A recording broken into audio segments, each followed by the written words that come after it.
first season, Johan Santana has thrown the first no-hitter in New York Mets history.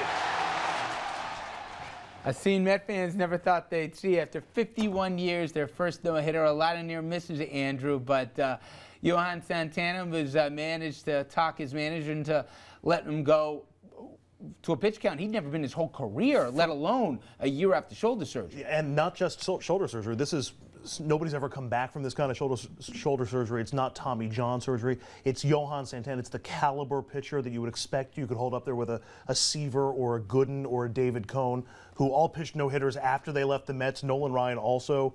It was part of the identity of this team and part of one of the wonderful miseries of being a Mets fan. And so you've had Mets fans all weekend, you know, giving each other the high five or the man hug or whatever and just celebrating. What a phenomenal feeling. And it's baseball like it ought to be. Yes. It was great when that outfielder made that catch, Local boy, yeah, diving into that wall, that concrete padding on the DL because of it.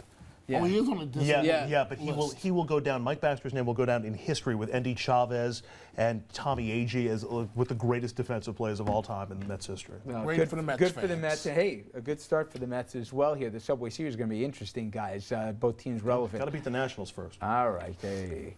Now, I want to remember here a guy that all three of us remember, and at different parts. I mean, it might have been one game show or another. It might have been, you know, for a show, Hogan's Heroes, whatever the case may be. Richard Dawson.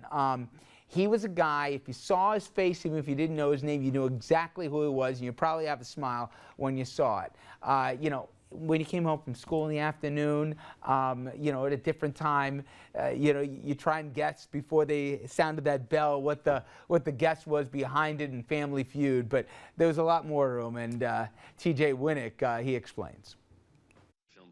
He was first known as the wisecracking Brit. They don't suspect a thing. On the popular 60s sitcom Hogan's Heroes. Bon appetit.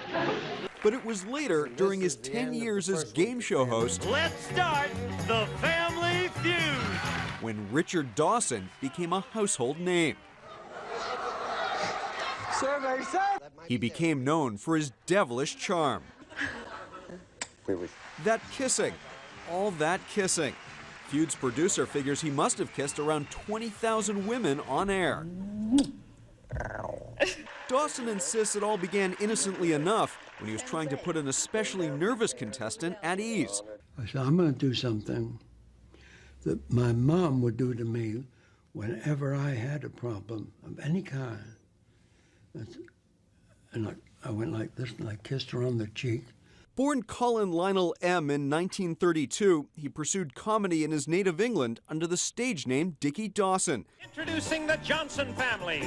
Of all those women he kissed on air, one of them, Gretchen Johnson, would become his second wife. And you're also his prettiest picture. Thank you. After their daughter Shannon was born, he announced his days of kissing contestants were history. Because I promised my daughter I would only kiss Mom.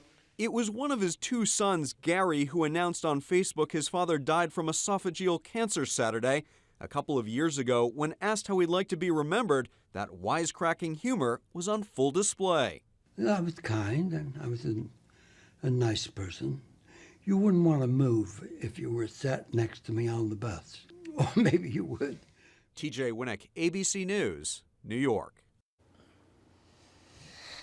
You know, it was funny because you have your production meetings, you got the folks who never, they saw, oh, I know Family Feud, and it's like some show that, who the heck knows what it is. But you remember it, you know? You didn't maybe remember the names of the families were or whatever else, but you remembered it, and you remembered him, and, you know, he was a panelist on some of the better game shows. And Match Game. Oh, my God. And in both Family Feud and Match Game, he would sort of push the boundaries of what, you know, 1970s daytime and even primetime TV, what you could get away with, the kinds of allusions you could make. It was a little bit of naughty, a little bit of adult. Imagine Don today, sucking face with like 20,000 women. I mean, they weren't always on the cheek. Wait, sometimes it was nice little lip lock. I know. I'm just saying, you wouldn't get away with that now. Don't I have enough drama, and now you're talking about me kissing 20,000 women? We're going to have Andrew lean over and lay a wet one on you, but just... But if you want to, I've done this a couple of times.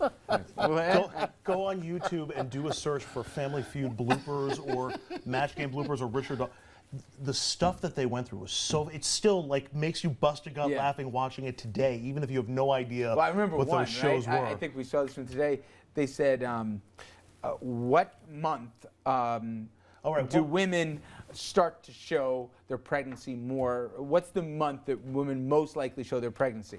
So the guy goes, September. You know, it's just like you get some of these answers, you look at them, it's just like, no, you know, like the 4th month. Anyways, it was just, and there was some others who were worried for the newlywed. Can I ask you a question? Yes. Why am I hosting the show and not you? Oh, would you just stop? Would you just stop? Leave me be, man. Or Andrew. Let's play the feud. It was honestly, though, these are the kind of stuff that it was different. You didn't have 5,000 channels, right? You had one thing, you got home, you didn't have all the micromanaging like we do with our kids for their schedules. Yeah, exactly. No with internet. That cable box with the thing. And no internet and all of that stuff. No, simpler times.